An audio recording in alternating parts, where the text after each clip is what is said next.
오늘 아침에 저희들이 에스라서 8장부터 10장까지 해서 에스라서를 다 읽었습니다. 에스라가 이제 아닥사스다 왕의 그러한 명령과 또 조서를 가지고 올라오게 됩니다. 처음에 BC 538년에 처음 스룹바벨 그리고 예수아와 함께 1차 귀환이 이루어지고요. 그러고 나서 80년이 지난 다음에 이 책을 썼던 에스라에 의해서 2차 귀환이 있게 됩니다. 그러니까 80년이 지난 다음이니까 458년경이 됩니다. 그때 올라올 때에 우리가 이미 알았듯이 어제 새벽에 봤듯이 약 1773명 정도가 올라오게 되는데요. 그 숫자가 바로 8장에 기록되어 있습니다. 네, 여러분, 그 백성들이 처음에 스룹바벨과 올라왔을 때 하나님의 성전을 예루살렘에 세우기 위해서 오직 하나님만을 섬기고 하나님 앞에 예배자로 서기 위해서 그들이 올라왔잖아요. 그러고 나서 우리가 잘 알다시피 2년 2개월 후부터 성전을 건축하기 시작했는데 그 일이 많은 방해를 받아가지고 14년 동안 멈춰 있다가 또 하나님께서 선지자 학개와 스가랴를 보내가지고 그들에게 말씀을 주고 힘있게 일어서게끔 하니까 다리오 왕의 조서로 인하여 많은 물자들을 공급받고 4년 만에 다시 재개한 지 4년 만에 성전이 건축이 되잖아요. 그래서 그들이 올라온 지 약 22년 때에 이제 성전이 이제 건축이 됩니다. 그때가 바로 BC 516년경이 됩니다. 여러분, 그러면 이제 성전을 건축하고 하나님의 백성 하나님을 잘 섬기고 말씀을 따라 순종하면서 하나님께 영광을 돌려야 될 하나님의 백성들인데 이제 시간이 지나는 거예요. 올라온 지 80년이 지났기 때문에 여기 에스라가 올라올 때 그때 당시에 올라가 보니까 이스라엘 백성들이 온전히 하나님의 말씀대로 사는 것이 아니라 주변에 있는 많은 이방 민족들의 그런 풍속을 그대로 받아들여 가지고 가증한 일을 행하고 있는 것이 발견이 되는 거예요. 그래서 정말로 에스라가 기가 막혀서 하나님 앞에 엎드려 기도하는 그런 장면이 바로 9장에 나와 있습니다. 9장이 바로 눈물을 흘리며 가슴을 치며 하나님 앞에 기도하고 있는 그런 에스라의 모습이에요. 그래서 여러분 10장에 가면은 우리가 어떻게 이걸 읽게 되면 어떻게 결혼해가지고 아이까지 낳는데 그 이방 여인을 갖다 또 아이들까지 다 이렇게 끊고 돌려보낸다는 게 이게 말이나 되냐? 인륜적으로 이렇게 말이 안 되는데 어떻게 이럴 수가 있어? 라고 우리가 생각할 수도 있겠습니다. 한편으로 보면요. 그러나 여러분 이제 중요한 게 뭐냐면요. 하나님을 섬기는 하나님의 백성들이 이렇게 거룩을 잃어버리고 모든 혼합주의에 빠져가게 되는 이러한 극한 상황 속에서 이제 하나님의 거룩한 백성을 세우는 그러한 작업으로 이 10장을 기록하고 지금 끝내고 있는 거예요. 3개월 동안 그들을 조사를 합니다. 그렇게 한 사람이요. 근데 여러분 여기서 우리가 생각해야 될 것이 있습니다. 만약에 그들 중에 이렇게 이방 여인하고 결혼하고 함께 사는 그런 가정 중에 그들이 자기가 섬기고 있는 이방의 우상을 버리고 하나님께로 돌아오겠다고 작정하고 여호와 하나님을 믿는 하나님의 백성으로 돌아올 때는 그들을 다 받아줬어요. 무슨 얘기냐면요. 도저히 나는 자기가 믿는 그 우상을 버리지 않겠다고 하는 사람만 끊어내고 그들을 돌려보낸 거예요. 여러분 우리가 이스라엘 역사를 보면은요. 이방 여인 중에서 하나님을 믿고 섬기는 이들도 있잖아요. 우리가 잘 아는 그 룻도 우리가 모압 여인이었잖아요. 그가 와서 하나님을 섬기게 되잖아요. 언제든지 열려 있어요. 이스라엘 백성 중에도 마찬가지입니다. 열방 곳곳에서요. 오는 자들 그가 하나님을 섬기겠다고 작정하고 하나님께 고백하는 자들 다 그들도 받아줬어요. 근데 여기서 지금 이렇게 가정에서 그들이 섬기고 있는 우상을 따라서 살겠다고 하는 이들만 지금 이렇게 결별하고 쫓아냈음을 끊었음을 성경은 말해주고 있는 것입니다. 여러분 이것이 그들의 민족 가운데 있었기 때문에 여호와 하나님에 대한 유일신의 그 유일신앙이 그들에게 이어졌음을 우리는 역사적으로 보게 됩니다. 그렇지 않으면요, 모두가 다 혼합주의 속에 빠져서 마치 지금 예루살렘에 있었던 사마리아 땅의 외부에서 온 사람이 한쪽으로는 자기의 신을 섬기고 한쪽으로는 여호와를 섬기는 그런 혼합주의 속에 빠져 있었던 것을 우리는 너무나 잘 압니다. 그들의 신앙과 동일하게 돼버렸음을 알게 될 겁니다. 여러분 몇 가지를 묵상하고요, 기도하는 시간을 갖도록 하겠습니다. 먼저 여러분 8장에 보면은요, 이제 사람의 숫자가 몇 명 쭉 기록이 됩니다. 너무나 소중하기 때문에 그렇습니다. 그들이 자기가 살고 있는 땅을 이제 그쪽에 이제 자손들은 블레셋에 살고 있던 사람들은 이미 그쪽으로 끌려온 지가요 150년이 이미 지났잖아요. 150년.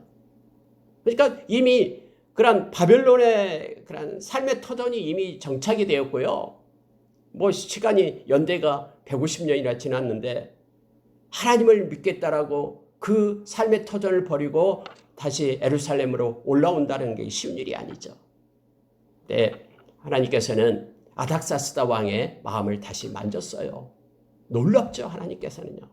그리고 에스라엘을 통해서 너무나 급했기 때문에 지금 이스라엘 예루살렘에 올라간 백성들이 다 지금 무너져 내렸기 때문에 진리를 파수하지 못하고 하나님을 떠나고 있기 때문에 하나님은 너무 급해서 아닥사스다 왕의 마음을 다시 움직여서 에스라를, 율법에 능한 에스라, 그의 손에 하나님의 말씀이 있고 그의 손에 지혜를 가졌던 에스라를 통해서 하나님은 올라오게끔 하는 거예요.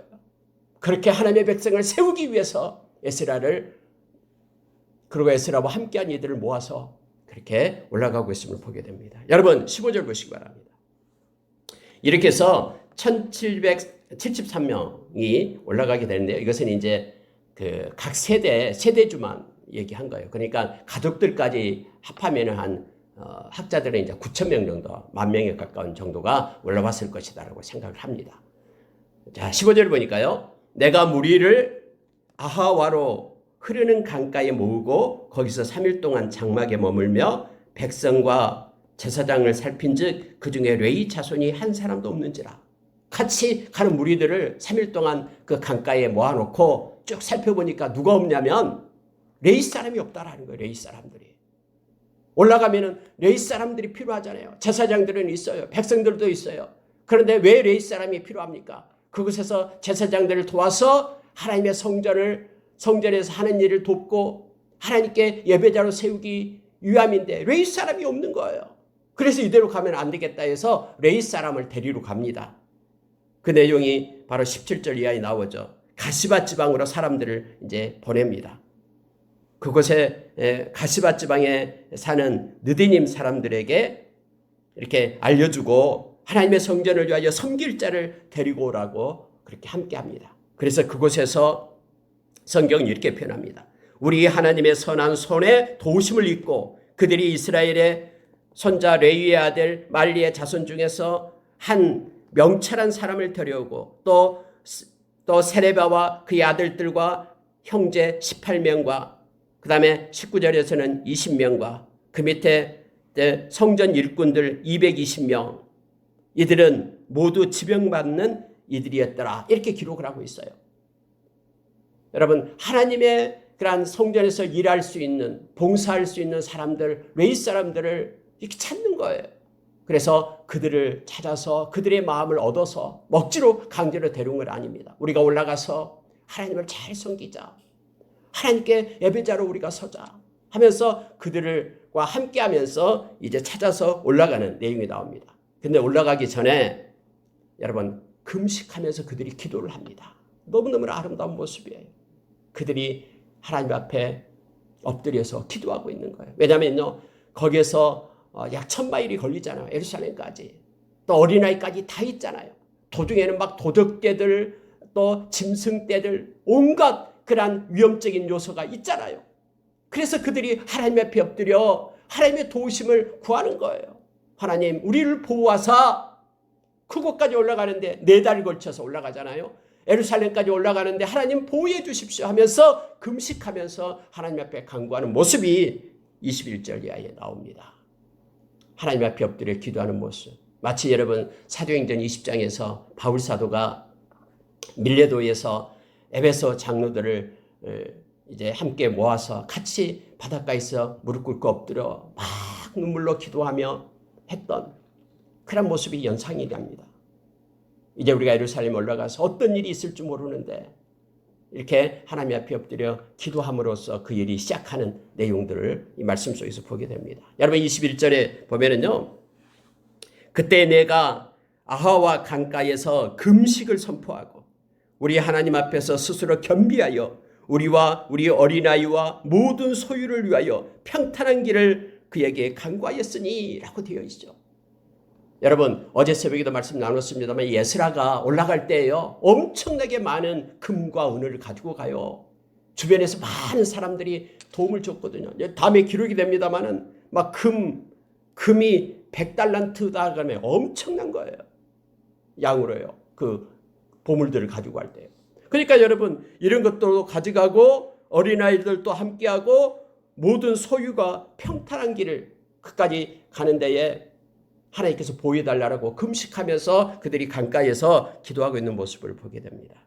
자, 22절 보십시오. 이는 우리가 전에 왕에게 아뢰기를 우리 하나님의 손은 자기를 찾는 모든 자에게 선을 베푸시고 자기를 배반하는 모든 자에게는 권능과 진노를 내리신다 하였으므로 전문의 말은 아닥사스다 왕 앞에서 그렇게 얘기했다라는 거예요. 아닥사스다 왕이 너희들 올라갈 때에 마병이 필요하고 보병이 필요할 텐데 군사를 데리고 가라 라고 얘기를 했어요. 제안을 했겠죠. 그 먼 길을 가는 데에 많은 도적대와 악한 짐승들이 있기 때문에 내가 군사를 붙여주겠다 했는데 그때 뭐라고 얘기했냐면은 에스라가 아닙니다. 우리 하나님은 살아계십니다. 우리 하나님은 자기를 찾는 모든 자에게 선을 베푸시는 하나님이십니다. 우리 하나님은 죽은 하나님이 아니라 지금도 우리와 함께 하시는 하나님이십니다. 우리 하나님은 자기를 배반하는 모든 자에게는 권능과 진노를 내리십니다. 그렇기 때문에 하나님이 우리를 보호해 주실 것입니다. 라고 말을 했다라는 거예요. 그렇게 선포했다라고 말합니다. 그래서 우리가 가는 길에서 적군을 막고 우리를 도울 보병과 마병을 왕에게 구하기를 부끄러워하였습니다. 그 마병과 그 보병을 의지하지 않았다라는 거예요. 살아계신 하나님을 우리가 의지했기 때문에 왕한테 그것을 구한다라는 것을 부끄럽게 여겼다라는 거예요. 신앙의 양심으로 살아계신 하나님을 믿는 자라면 그러므로 우리가 이를 위하여 금식하며 우리 하나님께 간구하였더니 그의 응낙하심을 입었느니라 라고 성경 말하고 있죠. 선포된 말씀대로 마병과 보병을 의지하지 않고 살아계신 하나님을 의지하면서 출발하기 전에 금식하면서 모든 거기에 있는 사람들이 하나님의 도우심을 구하였더니 하나님께서 그 길 동안 하나님이 보호하시고 응낙하심을 입었다라고 성경 말합니다. 여러분 올라가는데 어찌 도둑대가 없었겠습니까? 그리고 막 어떤 짐승들 이런 것들이 왜 없었겠습니까? 있었어요. 그럼에도 불구하고 하나님 의지하면서 기도하고 나가는 그들의 길에 하나님이 보호해 주셨음을 성경을 통해서 우리는 알게 됩니다. 그 과정 속에 여정은 기록이 되어 있지 않지만 충분히 우리는 이 여정에 대해서 하나님의 손이 함께 있음을 우리는 깨닫게 됩니다. 그들이 올라왔어요. 예루살렘에 들어옵니다. 자, 31절 보십시오. 첫째 달 12일에 우리가 아하와 강을 떠나 예루살렘으로 갈새 우리 하나님의 손이 우리를 도우사 대적과 길에 매복하는 자의 손에서 건지신지라 라고 말하고 있잖아요. 매복하는 사람들이 있었어요. 그리고 뒤에 지쳐진 자들을 훔쳐가고 그들을 갖다 죽이고 하는 일들도 있었어요. 대적이 있다라고 말합니다. 근데 그들의 손에서 하나님이 구하셨다라고 얘기합니다. 여러분 그들이 길을 갈 때요. 아무도 없게끔 평탄한 길을 갔던 것이 아니에요. 대적이 나타났고 매복하는 자들이 있었고 그럼에도 불구하고 하나님께서는 하나님의 손이 함께함으로 인하여 그들을 구했다라고 지금 성경은 말해주고 있습니다. 이제 그들이 돌아와서 가지고 왔던 것들을 이제 성전에 그대로 드립니다. 자기들이 바벨론에서 가져온 모든 것들, 재물들, 예물들, 금은 그릇들 이것들을 그대로 무게를 달아서 기록하고 하나님의 성전에 들었음을 성경은 8장에서 기록하고 있습니다. 근데 이제 9장에서 보니까요. 거기에 와 보니까 너무너무나 심각한 거예요. 방백들이 특히 지도자들이 이방 여인들과 결혼하고 풍습을 그대로 따르고 가증한 일을 행하고 있는 거예요. 그게 9장 1절에 나와 있는 여러 족속들을 쭉 나열을 합니다. 헷 사람들과 브리스 사람들과 여부수 사람들과 암몬 사람들과 모압 사람들과 예굽 사람들과 아모리 사람들의 가증한 일을 행하여 라고 되어 있죠.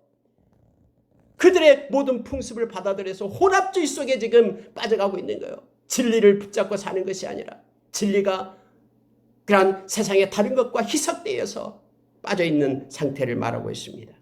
특히 2절에 그들의 딸을 맞이하여 아내와 며느리로 삼아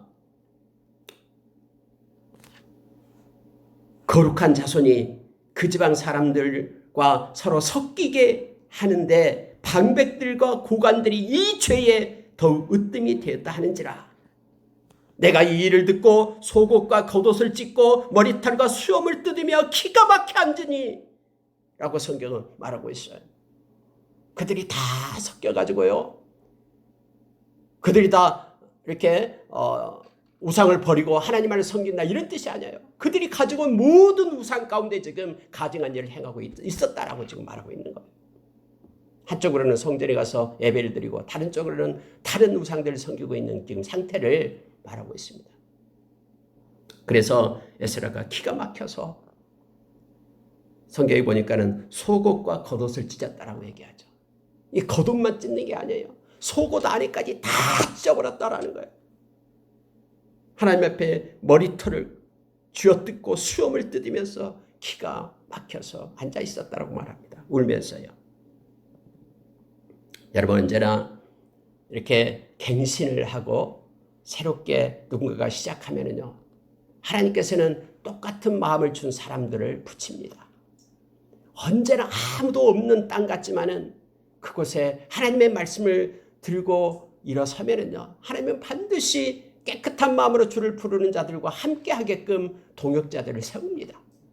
에스라가 그렇게 앉아 있으니까 성경에 이스라엘의 하나님의 말씀으로 말미암아 떠는 자가 사로잡혔던 그 사람들의 죄 때문에 다 내게로 모여오더라 라고 성경은 기록하고 있어요.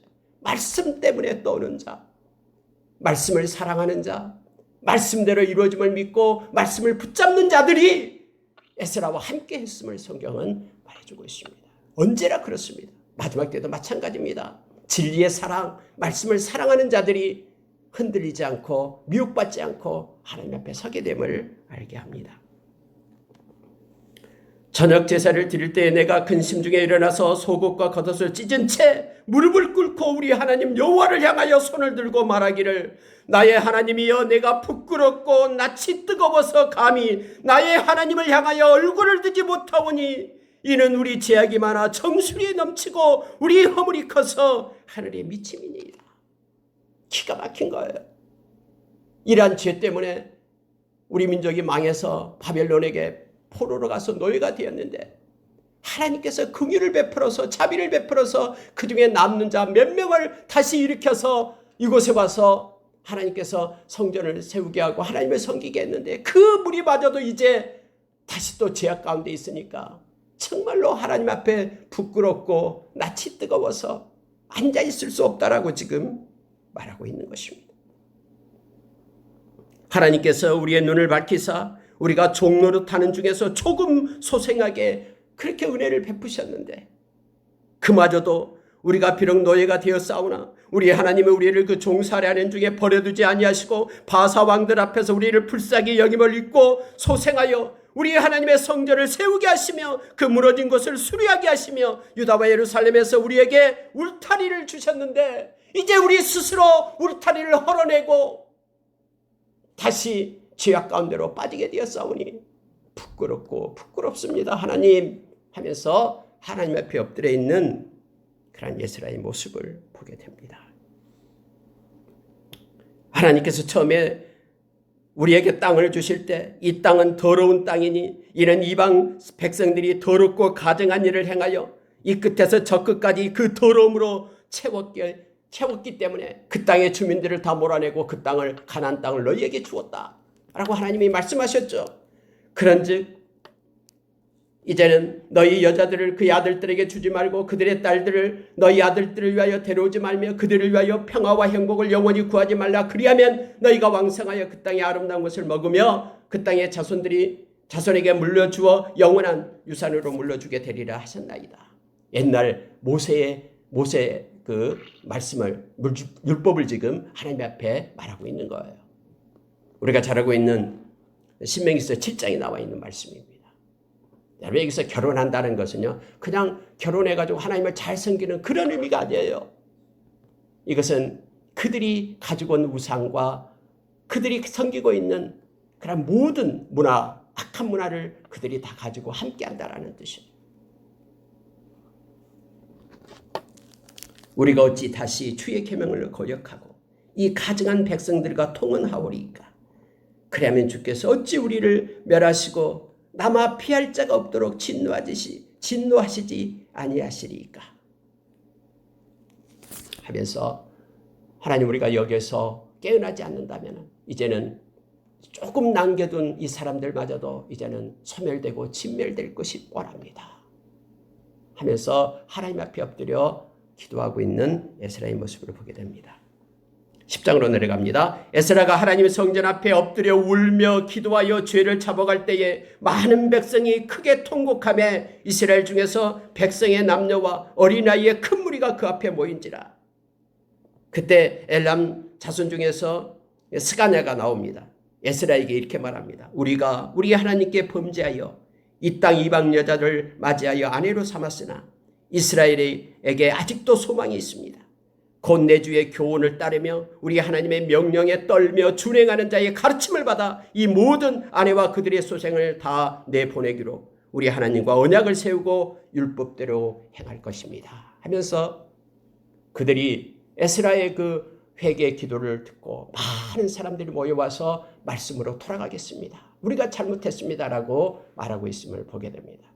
이 얘기예요. 만약에 그들이 결혼했던 이방 여인들이 그들의 풍속을 버리고 그들의 풍속을 버리지 않고 우상 숭배를 계속 하게 된다면 우리는 다 내보내겠습니다 하면서 그들을 에스라 앞에 나오는 그들을 보게 됩니다. 여러분, 이렇게 그들이 오게 될 때요, 에스라는 이렇게 결단을 하게 됩니다. 6절 보십시오. 10장 6절입니다. 이에 에스라가 하나님의 성전 앞에서 일어나 엘리야십의 아들 요하난의 방으로 들어가니라. 그가 들어가서 사로잡혔던 자들의 죄를 근심하여 음식을 먹지 아니하며 물도 마시지 아니하더니 한참 들어가서 하나님 앞에 이제 금식하면서 기도했다라는 거예요. 그러더니 이제 에스라가 나옵니다. 유다와 예루살렘에 사로잡혔던 자들의 자손에게 공포하기를 너희는 에루살렘으로 모이라. 누구든지 방백들과 장로들의 훈시를 따라 3일 내에 오지 아니하면 그의 재산을 정몰하고 사로잡혔던 자의 모임에서 쫓아내리라. 여러분, 에스라가 이런 권세가 있습니까? 당연하죠. 에스라는 아닥사스다 왕의 권세를 가지고 왔어요. 처음에 올라올 때 아닥사스다 왕이 뭐라고 얘기하냐면은 하나님을 섬기지 않는 이들, 그들의 모든 재산을 다 몰수할 수 있는 권세를 에스라에게 주었어요. 심지어 그들을 이렇게 그러니까 처형할 수 있는 그런 권한까지 에스라에게 주었던 것을 앞에 성경에서 나와 있음을 보게 됩니다. 그래서 다 모이라라는 거예요. 3일 이내에 다 모이라.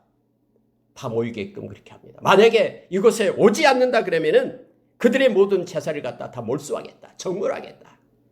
그리고 하나님을 섬기는 이 예루살렘 공동체에서 쫓아내겠다. 라고 엄중한 그러한 경고를 하게 됩니다. 그랬더니 성경에 보니까요. 3일 내에 예루살렘에 다 모였다라고 말합니다. 곳곳에 흩어져 있던 살던 사람들이 예루살렘에 다 모였습니다. 근데 그때 모여 있는데 하나님의 성전하고 광장에 앉아 있는데 큰 비가 내리기 시작합니다. 그래서 그들이 성경에 보니까는 떨었다라고 성경은 말하고 있죠. 자, 11절로 가겠습니다. 이제 너희 조상들의 하나님 앞에서 죄를 자백하고 그의 뜻대로 행하여 이 지방 사람들과 이방 여인들을 끊어버리라 하니 모든 회중이 큰 소리로 대답하여 이르되 당신의 말씀대로 우리가 마땅히 할 것이니이다 하면서 동조를 합니다. 그런데 여기에 다 동조한 아니죠. 언제나 그렇습니다. 반대하는 이들이 있습니다. 성경에 보니까 15절에 오직 여사엘의 아들 요하난과 디과의 아들 야스야가 일어나 그 일을 반대하고 무술람과 르이 사람 삽부대가 그들을 돕더라 해서 요하난이나 야스야나 무술람이나 삽부대 이와 같은 사람들은 우리는 반대합니다 하면서 이 일에 찬성하지 않았음을 성경은 말해주고 있습니다. 당장 할 일이 아니라 이제는 조사하기 시작합니다. 해서 방백을 세워가지고 조사하는데 3개월이 걸립니다. 여러분 성경에 그들의 이름을 쭉 기록하고 있는데요. 이런 수를 세보면 110명이 기록이 되어 있습니다.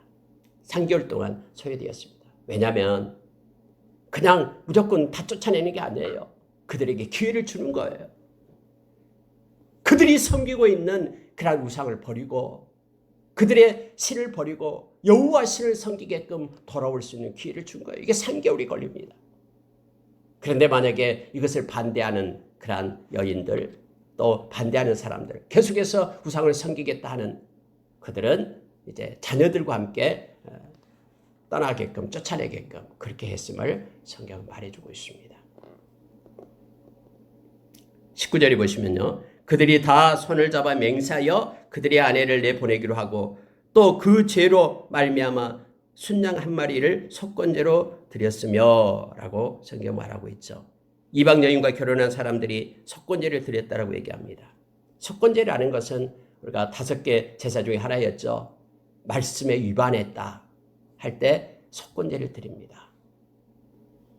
하나님의 명령에 위반했기 때문에 그 심각성, 죄의 심각성을 깨닫고 이제는 돌이켰다라는 의미로서 속건제를 드리게 됩니다. 정말로 이방 여인과 결혼해서 이방 풍습을 받아들이는 것, 그 죄에 대한 심각성을 알지 못한 채 죄를 지었고 이제 지금 깨닫게 되었기 때문에 그 죄의 사함을 받기 위하여 속건제를 드렸음을 성경은 기록해주고 있습니다. 여기에 이름들이 110명이 기록이 됩니다. 여러분 왜 이들의 이름을 여기다 기록해 놨을까요? 이방 여인들과 결혼했기 때문에 창피를 주기 위하여 기록했겠습니까? 아니요. 그들은 돌이킨 자들이기 때문에 기록을 한 겁니다. 여러분 이게 쉬운 일입니까? 결혼하고 아이가 있는데 신앙 때문에 그 가정이 신앙 때문에 가정을 쪼개고 하나님께로 돌아온다라는 것들이 이게 쉬운 일입니까? 그래서 그들의 이름을 기록하고 성경을 우리로 하여금 읽게 하는 것입니다. 만약에 여러분 에스라가 이 일을 행하지 않았다면요, 어쩌면은 그 하나님을 섬기는 순수한 거룩한 민족이 소멸되어 버렸을 것입니다. 그리고 혼합주의 속에 지금 요즘에 일본이나 저기 인도나 그런 하나님도 역시 그들의 그런 우상 속에 한 명으로 존재하게 될 것입니다. 하나님은 그래도 에스라를 통해서 이렇게 하나님을 섬기는 하나님의 순수한 백성들, 거룩한 무리들을 세우셨음을 말씀을 통해서 깨닫게 합니다. 말씀을 마치겠습니다. 여러분 오늘 에스라가 행한 일이 때로는 너무나 과격적이고 너무나 어떻게 이럴 수가 있어라고 우리가 생각할지 모릅니다. 그러나 성경에서는 우리가 고린도전서에서도 역시 나오고 있습니다만 하나님을 섬기고 하나님을 바라보고 이 진리에서 떠나게 하는 모든 것들은 다 끊어내야 된다라고 우리에게 가르칩니다. 예수 그리스도가 이것이 곧 회개입니다. 십자가에서 우리의 죄값을 당신의 생명으로 지불했습니다. 그리고 예수님의 십자가의 그 은혜로 인하여 우리는 제사함을 받고 거룩한 무리 가운데 우리가 세워지게 되었습니다. 베드로 사도는 베드로전서 1장 2절에서 하나님께서 저와 여러분을 불렀는데 부르는 자에게는 그 예수 그리스도의 핏부림 주어서 제사함 주기 위함 뿐만 아니라 성령의 거룩하게 하심을 따라 순종함을 주기 위함이다라고 말합니다. 우리가 여기서 이렇게 이스라엘 백성이 세워진다라는 것은 회개하고 하나님께로 돌아오는 과정이었음을 성경은 말해주고 있습니다. 오늘날은 뭐 이러한 일이 없겠습니다마는 회개하고 돌아오기를 거부하는 이들은 멸망받을 수밖에 없음을 성경은 다시 한번 우리로 알게 합니다. 기도하겠습니다.